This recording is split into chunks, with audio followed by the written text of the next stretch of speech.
Muito bem, estamos de volta com o nosso Gazeta Entrevista desta noite para a sequência do programa. Você sabe que o Gazeta Entrevista está sempre online pelo site agazeta.net também. Você pode rever toda a programação e rever as entrevistas através do portal agazeta.net, tá bom?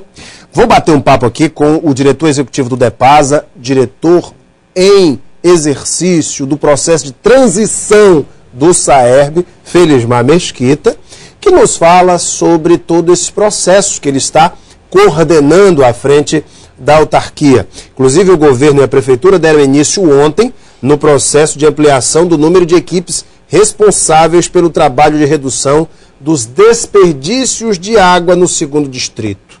Com o início da operação do novo sistema de abastecimento, que aumentou de 1 milhão para 5 milhões e meio, a capacidade de reserva de água nos reservatórios da Comara e Santo Afonso, aumentou também a necessidade de obras de ampliação e manutenção nas adutoras e subadutoras.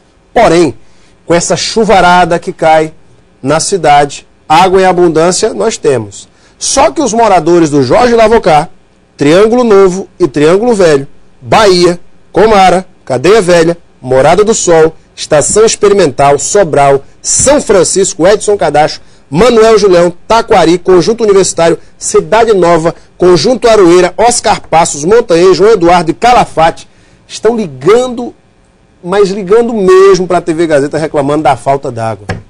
Onde é que o senhor foi se meter, hein, presidente? Boa noite. Boa noite, Alain. Tudo bem, Felismar? Satisfação. Primeiramente, para responder esse clamor público, temos até perguntas aqui da população, por que está faltando água nesses bairros todos? Mesmo com tanta água no Rio, a gente sabe que isso não tem nada a ver, porque é o processo de captação, de limpeza da água e de distribuição, que é um processo complicado, mas por que esses bairros estão sofrendo com a falta d'água? Na verdade, não estão sofrendo com a falta d'água. Nós estamos mudando um paradigma. Você citou alguns bairros do 1º e do 2º distrito. Né? Então a gente tem que diferenciar. O 1º distrito está operando 24 horas desde sábado passado.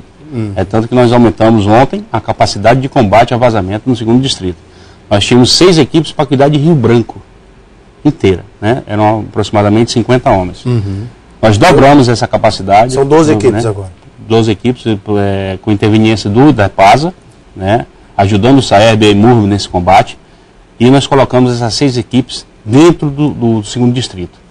Né? Para você ter ideia, hoje eu estive fazendo uma vistoria junto com o engenheiro Oscar, junto com o responsável pela distribuição Raius, e encontramos uma senhora, a dona Socorro, né, lá no bairro da Cidade Nova. Ela relatou para a gente que há 38 anos ela não recebia água. Você sabe que há 38 anos você depender de carro-pipa, no inverno, no verão não ter água no poço, dos vizinhos, entendeu? Então, essa realidade nós estamos mudando. E as pessoas estão vendo isso. Essa reclamação ela vai aumentar. E é bom que ela aumente. Né? E é bom que aumente os vazamentos. Mas isso é transitório. Isso é transitório. Isso é uma fase de transição. Por exemplo, uma senhora do Jorge Lavocá veio aqui na TV e me confidenciou, Alain Henrique, olha, e ela disse dessa maneira, no tempo do Mauri, chegava água na minha casa todo dia e subia. Eu moro na parte alta do Jorge Lavocá. Agora não chega água e faz tempo que não chega e piorou muito. Com certeza. Essa senhora do Jorge Lavocá. Quer dizer que a situação dela vai ser resolvida? Eu concordo com ela, porque na época do Mauri Sérgio não existia o Montanhês. Né? E só tinha um Jorge Lavocá. Tem o Montanhês e agora tem o Caladinho. Cidade cresce. E aí tem né? E as soluções não vêm em passo ao crescimento da cidade. Mas e o Jorge Lavocá? Vai resolver essa situação? Vai resolver com certeza, Alain. Não dá para resolver tudo de um estalo. Né? Não é porque você está levando isso para o Estado e do dia para a noite a gente vai resolver o problema. Não, nós vamos resolver gradativamente. Né? Então, falando ainda do 2º distrito, que é a coisa boa, só para ter ideia, ano passado, 2011, nós atendemos 2 ocorrências de vazamento no 2º distrito. 2. De ontem para hoje, sabe quantas ocorrências de vazamento nós já atendemos? 78. E vamos atender muito mais. Com equipe maior, não é por equipe maior, porque não tinha água. Ninguém reclamava de vazamento porque não tinha água. Como é que vai ter vazamento? Não tem água. Agora tem água e tem vazamento. Só para você ter ideia, hoje agora, nesse momento, nós estamos com a equipe lá na Via Verde, que rompeu uma adutora de 250 mililitros, que ela rompeu pela pressão do reservatório do Comara. E já estamos no 2º rompimento. Isso quer dizer que a pressão da água está subindo. E isso é muito importante para a gente, porque ela está chegando na distância maior, ela está chegando na Vila Acre agora. E aí o que acontece? Todos esses pontos onde houve rompimento, vazamento, serão todos ao longo da distribuição, serão consertados, serão reformados, serão corrigidos. Todos eles. É por isso que nós estamos ampliando a necessidade de combate ao desperdício, né, à perca. E aí, desde ontem, nossas equipes estão em campo, né, dizendo que é um reforço para o segundo distrito nesse primeiro momento, mas óbvio que nós vamos ampliar isso. Por exemplo, hoje teve um rompimento de rede ali próximo a Bebê, né?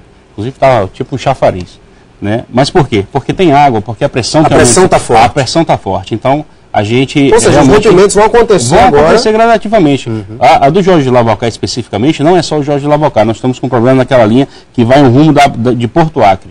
Né? Hoje eu recebi, inclusive, reclamações de vereadores da capital falando desse problema. Eu mandei uma equipe para lá, porque tem um rompimento anterior àquilo que impede, por gravidade, que a água suba naturalmente e tem complicado o abastecimento daquela cidade.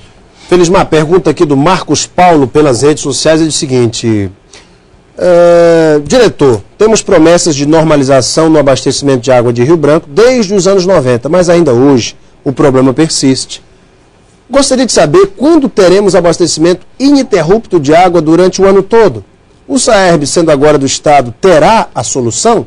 Porque o povo não aceita mais colocarem a culpa em Deus pelas secas e nas chuvas que tanto nos prejudicam. Pergunta do Marcos Paulo. Pois é, Marcos Paulo, eu não sei qual é a tua idade, mas a minha, eu nasci em 71. Né? E quando eu nasci, eu morava na Coab do Bosque. E lá não tinha abastecimento de água. Né? Com o tempo, a água chegou, né? E assim gradativamente as coisas foram acontecendo no estado. Te dizer que desde 90 você espera, eu espero desde 71. Né? E estou, junto com o governador Tião Viana, determinado a dar um grande passo na solução do abastecimento de água de Rio Branco. Com certeza, isso não será do dia para a noite, mas será com ações a curto, e médio e a longo prazo. Né? O governador pediu um prazo, pelo menos de 1 ano, para que a gente pudesse começar a apresentar os primeiros números de mudança. De mudança no abastecimento, de mudança no tratamento do esgoto, de mudança no atendimento dos hospitais, Alain. Porque água é saúde. E se a gente não entender que isso faz parte de um ciclo da vida da nossa cidade, nós não vamos conseguir ter a solução que tanto o nosso amigo da internet pede. Felismar, um site de notícias noticiou o seguinte: a edição do Diário Oficial do Acre, desta terça-feira, dia 7, fala que o Instituto Socioeducativo para Menores Infratores, o ISE, homologou o contrato com a empresa Eliseu Mesquita da Silva ME para fornecimento de água em carros-pipa no valor global de R$ 595 mil. E questiona esse contrato. O que o senhor tem a dizer sobre isso? Olha, eu já dirigi o sistema prisional. Você sabe disso. Sei disso. Já vim aqui várias vezes conversar sobre isso com você. Sem dúvida. Um dos gargalos que nós tínhamos na penitenciária de Rio Branco era justamente o abastecimento de água. O prefeito Angelim é uma pessoa extremamente preocupada com essa questão social. E a equipe dele, no decorrer da gestão, fez o ligamento, fez a ligação entre o reservatório do universitário para a penitenciária. Hoje nós temos abastecimento intermitente da penitenciária de Rio Branco. Mesmo assim, o IAPEM mantém contrato com carros-pipas. Porque o nosso abastecimento ele não é 24 horas, ele é intermitente. Necessariamente, hora sim e hora não, tem água. E precisa a água 24 horas no o contrato é de 1 ano. De igual forma, vai ser o contrato do ISE. Né? Em minutos que o SAERB ou o sistema de água de Rio Branco não conseguir chegar, precisa colocar água lá. Não tem jeito, assim como os hospitais também têm, assim como a Fundação Hospitalar também tem, até a gente conseguir o alvo principal, que é colocar água todo dia nas casas e nos estabelecimentos. Principalmente no estabelecimento de reclusão, que, pela OMS, a Organização Mundial de Saúde, diferencia de nós que somos cidadãos livres. Que, para nós, cidadãos livres, são 150 litros de água dia. Para eles que estão reclusos, são 250 litros de água dia. Então, é um tratamento diferenciado. Por isso, o cuidado do ISE, tanto do ISE como do IAPEM, para tratar isso. Como também a saúde e outras instituições que têm pessoas sob sua custódia. Exatamente por conta disso, essas instituições, as redes, que abastecem as instituições terão prioridade nesse processo de reforma, de correção de rede, até para evitar esses contratos que, obviamente, não são bons para o erário público, ou seja, você gasta mais dinheiro com água, tendo água para abastecer, se a rede estiver corrigida? Alain, eu acho que todos são prioridades, né? Eu acho que prioridade são as instituições que precisam, mas também a população de Rio Branco precisa, né? Até porque todos nós temos um caixa reserva para isso. A partir do momento que uma rede rompe, você não consegue resolver em 24 horas, e você precisa de água, você liga para o pipa, não tem jeito. É a solução imediata. Sem água não dá para ficar, dá para ficar sem energia, mas sem água não dá. Não dá. Né? Então você liga e você tem, né, as soluções imediatas. No caso aqui, é uma ação proativa, né, das instituições que têm pessoas sob sua custódia, né, para tratamento ou para reclusão, que é a solução imediata. É óbvio que o ideal é ter água todo dia. Isso é uma meta que nós vamos buscar e alcançar no menor prazo possível. Como é que está o processo de transição? Haja vista que recentemente houve na Justiça um questionamento pelos vereadores de oposição da transição do SAERB para o Estado.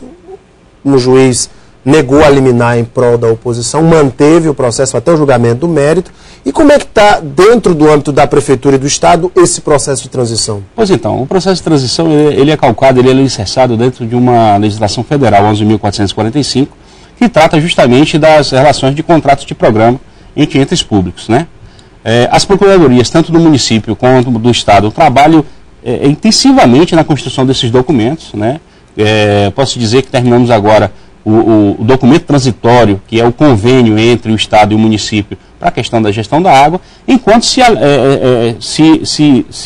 constrói em minúcias aí o contrato, realmente, que é o chamado contrato de programa, onde efetivamente vai ser o documento principal, o documento administrativo entre as partes, que vai passar as competências, os imóveis, né, os móveis, o pessoal, que vai fazer, vamos dizer assim, vai regulamentar as relações desse contrato. Então, isso a gente espera. Nós temos um prazo de 45 dias, dos quais eu acho que 32 a 33 dias já se passaram disso. As procuradorias já se aprofundaram bastante nas problemáticas que existem. Decisões políticas nesse intervalo foram tomadas com relação a dívidas, com relação a pessoal, com relação a patrimônio.